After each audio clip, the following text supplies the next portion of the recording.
Hello, darling viewers. It's Jen here at Check Her Joy, and this time I'm reviewing A Wrinkle in Time by Madeleine L'Engle. This is a children's book. It's sci-fi slash fantasy, although honestly I think it's more fantasy. And it follows Meg and her baby brother Charles, who is actually 5, but is constantly called a baby in the book, because I don't know.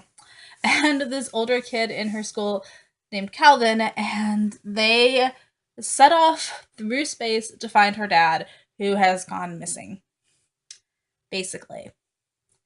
I am going to say right off the top that I did not like this book at all, and I only gave it 2 stars. Apparently, it's a book that you appreciate a lot more when you're, like, a kid, like 8 to 10. Loves this book. Once you're an adult and you've developed critical reading skills and literary criticism and stuff, this book has too much wrong with it to really be enjoyable.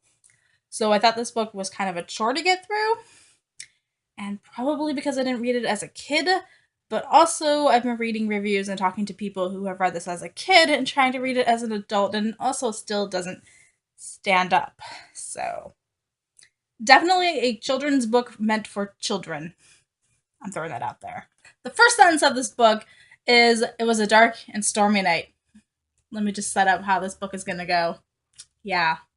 Our main character, Meg, lives at home with her mother, her twin brothers, who are a little younger than her, and then the baby brother, Charles, who's 5. All of her family seem to be super smart. Like, both her parents are geniuses. Meg is really into math and science, and Charles is just like a child prodigy when it comes to like everything. Except he apparently hasn't taught himself to read yet because he doesn't want to know everything going into school. He wants to learn something once he's there. To tell you the truth, I found Charles Wallace really pretentious and annoying, and I hate that kid passionately, which may be why I hate this book. Meg as a character is really interesting. She's smart and clever, but also she has tons of insecurities, and she feels real, or at least as realistic as any character in this book does, because it doesn't feel very well developed. Nobody in this book seems all that well developed.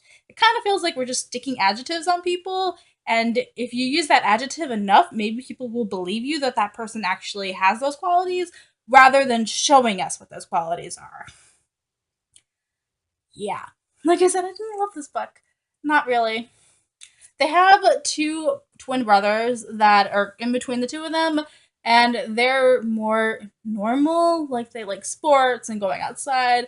Not that they're dumb, but like they have different priorities than Meg and Charles. So Charles Wallace and Meg are kind of closer together, and the twins are like close together because they're also twins.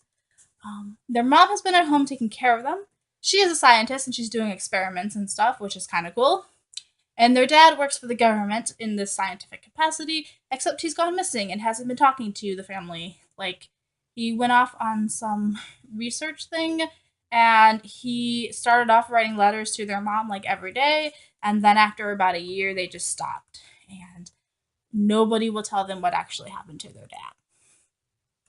One night, a mysterious stranger shows up in their kitchen that Charles Wallace seems to be quite well acquainted with, and she starts talking to them, and eventually Meg ends up traveling with her and these 2 other women. Their names are generic, and let me look it up. So there are 3 women.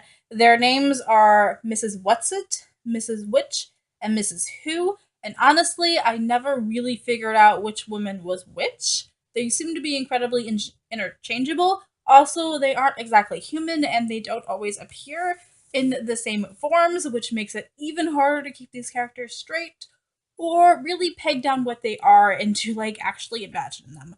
Mostly, I just pictured them as the 3 witches from Macbeth, because nothing is well described in this book, so I kind of just had to go out on a limb there and come up with my own stuff. I really hate this book, guys. I hate it. So, these 3 Mrs. W's end up taking Meg, Charles Wallace, and Kelvin off on this adventure to find their dad, and they do it by going to different planets that have different rules and different types of existence. Not everything looks like Earth, which is kind of cool, except we're never on any of those planets long enough to really get a feel for them, and it's kind of like you're at a restaurant and you get like this new dish and you take one bite of it and you're like, this is a little bit interesting. It's kind of familiar, but also kind of strange. And then you go to grab a second bite to maybe figure it out better, and the waiter took the plate away. And there's a new dish in front of you that has the same problems. It's super frustrating. Like, really, once we got into traveling through space, which is usually my favorite part, that's when the book started falling apart. The first few chapters, when we're developing Meg and her family life and life on Earth, is really interesting, and I got really into that. But once they're traveling, I kind of hated it a lot. Yeah. So this book suffers from really bad descriptions of both characters and places. None of them are fully developed. They kind of feel like caricatures or just roughly drawn sketches that aren't filled in properly. And the plot is disjointed too. I'm not even sure there was a whole lot of plot going on in this book, other than they need to get to their dad. And then once they got to their dad, I'm like, okay, now what?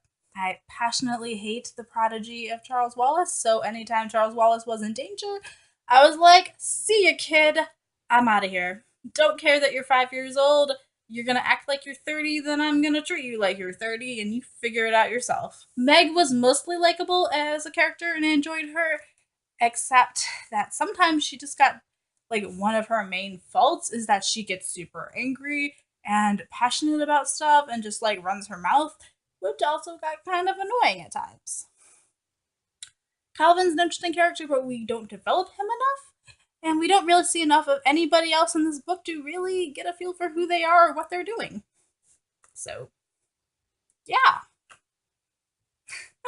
Mostly this book just left me frustrated and annoyed, and I felt like most of this book could have been cut. Honestly, we didn't need most of this book. You could have spent the time developing the parts of the book that we did actually need and fleshing them out more. This book is literally filled with cliches. Like, she will just stick a sentence in there just to make it sound absurd and crazy. So, like, one of the Mrs. W's has trouble communicating in English, so she just quotes things that she remembers and just throws them in there. So there's randomly quotes from Shakespeare or ancient Greek or Latin, which then have to be translated anyway, so I don't know why we couldn't just use the translations. It felt more pretentious. This book felt pretentious, is the problem with it. I do not understand how this book is a beloved children's classic, and I passionately hate it. And I am not keeping this copy. I am totally giving it back to the library book sale. Maybe it will fall into the hands of a small child, because that seems to be the only people who really love this book. Yeah. What else is wrong with this book? On a slightly spoilery note, when we do find the dad, he is not that great, honestly. He's kind of a horrible dad. His children are in danger and have risked their lives to find him, and he's kind of like, whatever, that's cool. I guess he's under the influence of aliens and he's not himself, but also he comes off as kind of a jerk, and I felt like he wasn't worth rescuing. So this entire trip didn't feel worth it. And the bad guy in this book is kind of this mysterious entity that isn't well defined. It just kind of looms there. It's kind of just the darkness, and it's called It, capital I, capital T, which is just super vague.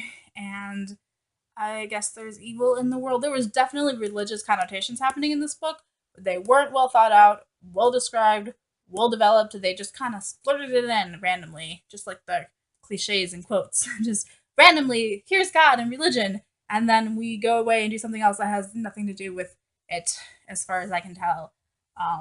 The way that they travel through space and time seems disjointed and undefined, and just, frankly, a convenient plot device. Also, it's called a tesseract, and it just reminds me of the blue cube in, the Marvel movies, which I guess comes from the same thing, because it's, what allows them to travel through space. But also, all I could think of was Marvel and wishing that Loki was in here. In fact, most of this book, I felt like I just wished it was something else. Like, it's kind of close to, but not quite. So we have these religious connotations, and it kind of felt like Chronicles of Narnia, but not as good. We've got her traveling. It kind of feels like maybe the Little Wizard of Oz, but not as good. It's great that we have a female character who's in love with math and science, but that reminded me of Susan and Doctor Who, which was only a year after this book is written, and that is so much better, and I kind of just, it pales in comparison.